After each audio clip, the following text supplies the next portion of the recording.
Subscribe करें हमारे YouTube channel साधना gold को और पाएं वीडियोस सबसे पहले। बेल आइकन दबाना ना भूलें। एक गोड बंगला गांव था, उसमें एक ब्राह्मण परिवार रहता था। उस कथा को ध्यान से सुनो। उस घर में सब कुछ था, उस ब्राह्मण घर के उस परिवार में सब कुछ था, लेकिन एक चीज नहीं थी। क्या नहीं था? उस घर में कोई संतान नहीं थी। उस ब्राह्मण के घर में सब कुछ था, लेकिन उसे घर में संतान नहीं होने के कारण ब्राह्मण और ब्राह्मणी हर दर पर जाकर देखते हैं, हर दर पर जाकर सजदे करते हैं, लेकिन भैया कहीं से कुछ नहीं मिला, कहीं से कुछ नहीं मिला। अब जिसे घर में संतान नहीं हो तो लोग न जाने कितने कितने ताने मारते हैं। दुनिया का मुख नहीं पकड़ सकते। अब आप दुनिया कहेगी, दुनिया को आप नहीं रोक सकते हो। दुनिया तो उसको कहती है जो सुख में भी जलती है, दुख में भी जलती है, मान में भी जलती है, अपमान में भी जलती है, हर जगह दो बातें रखती है, उसको कहते हैं दुनिया। ध्यान रखना। तो साहब वो ब्राह्मण ब्राह्मणी हर जगह सजदे किए, लेकिन कुछ भी नहीं मिला, झोली खाली ही रही। और श्याम प्रेमियों, एक बार वो ब्राह्मणी घर से बाहर निकली तो उसको जो नारायण मिली, और नारायण ने कह दिया, बहन क्यों दुखी हो रही हो? मुझे पता तेरा तुझे खजाना खुशियों का मिल जाएगा, तेरा भी दामन खुशियों से भर जाएगा। एक बार तू खाटू चले जा बहन, तू एक बार खाटू चली जा। और तू खाटू चली गई ना, तो सच कहा है, मेरा श्याम तो हारे का सहारा है।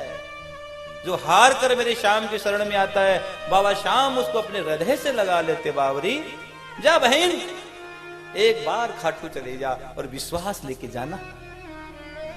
खाटू आओ तो विश्वास लेके आना भैया।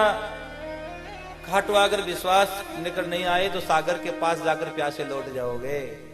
अगर सागर के पास प्यासे लौट गए तो तुम्हारा दामन कभी नहीं भरेगा, तुम्हारी प्यास कभी नहीं बुझेगी।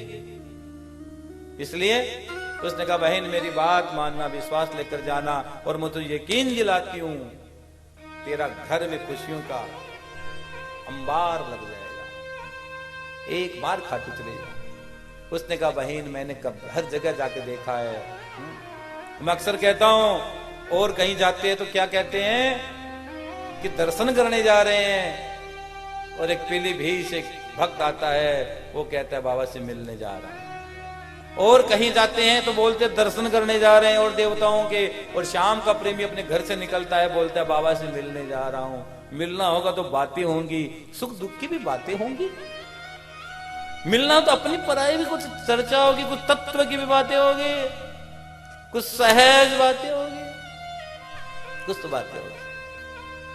उसने कहा ठीक है बहन।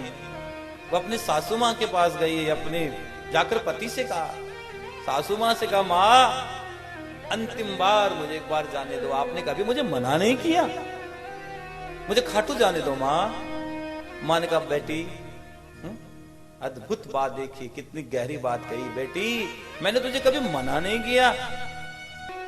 मां से उन्होंने सासू मां से प्रणाम करके पति पत्नी निकले, जय श्री श्याम जय श्री श्याम कहते हुए, और कहां पहुंच गए? रिंगस। रिंगस से जहां निशान लेते हैं, रिंगस रिंगस पहुंच गए। पहले एक रिंगस का तालाब था, अब नहीं है। तालाब था तो उस तालाब पर पति पत्नी ब्राह्मण ब्राह्मणी ने स्नान अर्चन वंदन किया। उन्होंने सोचा शाम को 4 बजे मेरे दानी का दरबार खुलेगा, बाबा का दर्शन करेंगे, अपने दिल की हाल कहेंगे बाबा से। और श्याम प्रेमियों, उसी समय 4 डाकू आते हैं, 4 लुटेरे आते हैं, और ब्राह्मण और ब्राह्मणी से कहा कि धन निकालो। क्या कहा? धन निकालो। ब्राह्मण ब्राह्मणी ने कहा, हम तो खुद मांगने आए हैं, हम तो खुद याचक बन के आए हैं, हम तो खुद यहां झोली फैलाने आए हैं, हमारे पास कुछ नहीं है, तुम लौट जाओ। डाकुओं ने कहा, धन निकालो, जान से मार दिए जाओगे। बार बार डाकुओं ने कहा, ब्राह्मण ने कहा, हमें माफ कर दो, हम तो खुद याचक बन गए आए, इस दर के भिखारी बन गए आए, भिखारियों के पास क्या होगा? बार बार कहा, नहीं माने। अंत में डाकुओं ने ब्राह्मण को जान से मार दिया। और जैसे ब्राह्मण को जान से मार दिया, वो ब्राह्मणी रोने लगी कि हे हरि, हे मेरे मुकद्दर के मालिक श्याम, यहां तो गोद भराई के लिए आई थी, यहां तो मांगी उजड़ गई। यहां तो मेरी मांग ही सुनी हो गई। अगर मैं खाली यहां से चली जाऊंगी तो जमाना क्या कहेगा। या तो मेरे पति को जिंदा कर दो, नहीं मुझे भी अपने चरणों में संभालो, मुझे अपने चरणों में ले लो। तो बार बार पत्नी रोती है, वो ब्राह्मणी जोर जोर से रोने लगी, अरे ऐसी कौन सी गलती हो गई। मैंने सुना तुम तो दाता हो, तुम तो दानी हो। साहब जिसकी बांटने की आदत हो, जिसकी देने की आदत हो, और अचानक कोई कह दे मुझे नहीं मिला, कोई मानने को तैयार होता? कोई नहीं मानता। उसने कहा हे दानी, हे दाता, मैं यहां से खाले नहीं जाऊंगे, मेरा भी या तो मुझे अपने चरणों में संभालो, नहीं मेरे पति को जिंदा कर दो। और श्याम कथा में लिखा है भैया, जब होती है करुण पुकार तो सांवरा आता है। पुकार में दर्द होना चाहिए। जब तक पुकार में दर्द नहीं होगा ना, तो भैया आपका कोई काम होने वाला नहीं है। उस ब्राह्मण ने रोककर कहा, हे प्रभु मेरे पति को जिंदा करो, मेरे पति को जिंदा करो। अब प्यारे पता है क्या, मैंने अभी कहा था जब होती है करुण पुकार तो सांवरा आता है। जोर से उसने कहा, हे हरि, हे मेरे बाबा श्याम, मेरी रक्षा करो और मेरे पति को जिंदा करो। और भैया आपको पता है लगभग 12:30 से लेकर 4 बजे तक ठाकुर जी का शयन का समय होता है। हमेशा श्याम बाबा का दोपहर को 12:30 से लेकर 4 बजे तक शयन का समय होता है। और आज श्याम बाबा कच्ची नींद में जगे हैं। एक भक्त की बात को सुनकर, उसकी करुणा को सुनकर, उसकी आहा को सुनकर कच्ची नींद से जगे और दौड़े।